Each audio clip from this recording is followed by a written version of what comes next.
Hello, bachcho. Let's read this question. It says two balls of equal masses are thrown upwards along the same vertical direction at an interval of 2 seconds with the same initial velocity of 45 meter per second. Then these balls collide at a height of, so we have to calculate the height here. Okay. The key concept we are going to use here is motion under gravity. Motion under gravity. Okay. Now have a look. Let assume, हम suppose करते हैं, let assume object or the balls collides after t second of throwing first ball. Okay, तो हमने क्या suppose कर लिया कि first ball को थ्रो करने के टी सेकंड के बाद वो क्या करते हैं, एक दूसरे से कोलाइड करते हैं. इन दैट सेंस क्या होगा कि हम जो टाइम निकाल रहे हैं वो फर्स्ट के लिए क्या, और अगर कोलाइड कर रहे हैं, अगर कोलाइड करने का क्या सेंस है कि जो उन दोनों की रिस्पेक्टिव हाइट कवरिंग हो वो क्या हो जाए, सेम हो जाए. राइट, तो उनका जो S1 है वो हो जाए सेम हो जाए किसके, S2 के सेम हो जाए. राइट, S1 के लिए हम क्या लगाएंगे, U1 times T1 plus half of A1 times T1 square, और S2 के लिए हम लोग क्या लगाएंगे, U2 times T2 plus half of A2 times T2 square. Right, अब आप नोटिस करो U1 और U2 क्या है, सेम है, जिनकी वैल्यू गिवन है 45 मीटर पर सेकेंड.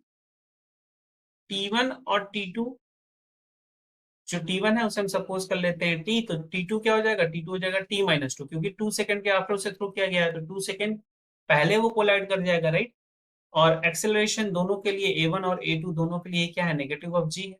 राइट, तो हम ये वैल्यूज पुट कर देते हैं, तो यहाँ पे ये हो जाएगा 45 times of T minus of half of G times T square, which is going to be 45 times of T minus of 2 plus this is half times negative of G times T minus 2 whole square. Okay, ये हो जाएगा 45 times of T minus of instead of G we can put 10, so it will be 5T square, which will be 45T minus of 90 and then again minus of 5 times of T minus 2 whole square.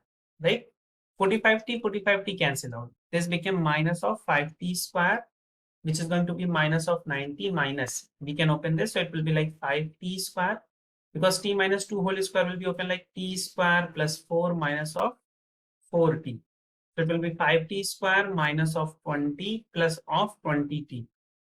So 5T square and 5T square also cancel out. So we got that 20T is gonna be 110 and T we calculated as something around 5.5 seconds. Means after throwing the first ball, 5.5 seconds after they collide with each other. Okay, so how much the second ball travels? So for second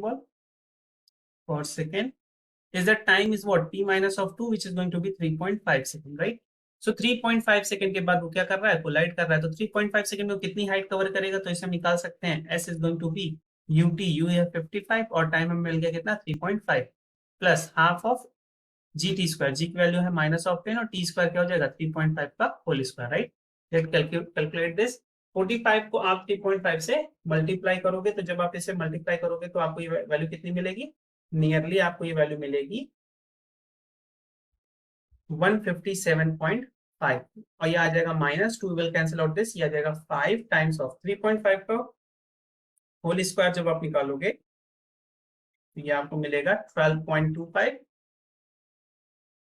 और 12.25 में आप 5 से multiply कर दोगे तो आपको मिलेगा something around 61.25.